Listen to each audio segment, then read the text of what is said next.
Hey guys, this is HD GW2. My name is Rapsac, and today we're going to be showing you some more videos from our Matchless Gaming series. So this time we've got Matchless Gaming coming up against Team Legacy, another very well-known team in the scene at the moment. So right now we see the 4-1 split. That one Necromancer is going to be going off and taking the Henge, and then possibly going to be pushing into the Chieftain and try and secure that kill himself. Right now the 4 player is going to try and steal this Svania buff, and it looks like they managed to do it. This is something this is something which players are always going to be smiling about, always going to be grinning. It's if you're able to capture that, you're going to get an easy 40-point lead, and then on top of that, if you're able to secure your own Chieftain, then you're going to be in a formidable position. You're going to be at least 80 points ahead, as well as having those buffs. So Glory here, which is the warrior, is doing a huge amount of damage through those Bull's Charge and 100 Blaze combos. That combo is going to be doing so much damage just purely because he's going for quite an offensive build. I believe a lot of his traits and things are going to be focused around building a lot of rage and having additional damage and crit because of that.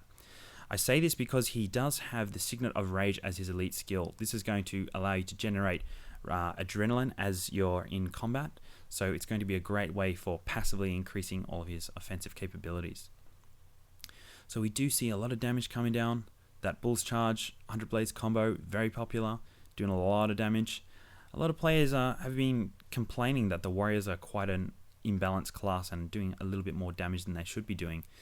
To be honest with you, I believe this is more of a case that people don't really know how to deal with melee classes, or to say more physical classes in that matter. In that we need to learn how to cripple and learn how to pull off doing anti-melee and anti-physical damage. In Guild Wars 1, the Mesmer and the Necromancer and classes like that were very focused with specific anti-melee skills. In Guild Wars 2, the Mesmer is actually one of the highest damaging classes. I know we've always been hit with that Illusory Unload and taken a lot of damage, so I think it's just a matter of time before people sort of figure out the way to deal with these physical classes. So anyway, here Matchless now has 2 points and has secured both buffs. So this is a great victory for them at the moment. They've got a 140-point lead. This is something you want to see in any game which you're doing really well in, and they should be pretty proud of that. It's going to be up to Legacy here to bridge the gap and perhaps get the kills on the respawn times with those Chieftain and Svania. So it does look like they managed to secure the Henge once more. They're doing quite a good job of keeping their points up and running. It looks like there's going to be a bit of a congregation at the keep here. We do see 4 players, what looks like to be more of a 4v4. Those AoEs going to be crucial in this type of fight. We do see a lot of elementalist skills. We've got the Static Field, the Meteor Shower, and all sorts of the Lava Font, and those kind of skills are going to be really helpful in the keep fights. So the keep is one of those sort of more neutral points. It's further away from the respawn points, and it's often where a lot of big battles occur. If you're able to secure the keep, then it's one of those things which is going to be easier to secure when it's going to be easier to secure if you've fought them off it, because it's further to get to. So it does look they're doing a good job. The Lich form proving to be quite formidable in pushing back the opposing Team Legacy here. And one thing I'd just like to mention is, during that entire fight, Matchless was actually able to secure the capture point on the keep. So despite them winning or losing that fight, they were able to actually have that point capped the entire time. And so regardless of how it ended, they would have still been gaining points that entire time. And that's just a top play, and that's something which is going to get you a victory in the end, which is going to squeeze out those points for you. So we see a bit of use of the rifle here, and he is going for that burst attack. So those burst attacks becoming an adrenaline-fueled sort of attack, which is dependent on each weapon. With the greatsword, you've got 100 blades and a lot of damage like that, but the burst attack is only going to give you stacks of might, which is great if you're in a middle of a fight. But if you're trying to chase off an opponent or just do a finishing blow, it's much better to switch to the rifle, because you're going to get a lot of extra damage just from having higher adrenaline. Using those burst skills is one of Warrior's sort of mechanics, and that's something you'd want to look out for in the future. So it looks like he's going to go for the Chieftain respawn. Is he waiting for more teammates, or is he? It does look like Legacy has secured the Svania buff. So if they're able to fight off the Warrior here and take the Chieftain, then they will definitely be back in this game.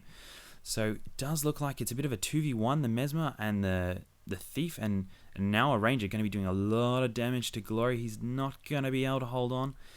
He's going to drop here, and it's up to Matchless to really pick up the slack here. They've got a disadvantage with no buff, and the Chieftain is just running amok, and the Chieftain has managed to just taking out people on either side. He's got one on Matchless and one on Legacy, and it does look like Matchless is actually able to secure that buff, which is totally crucial.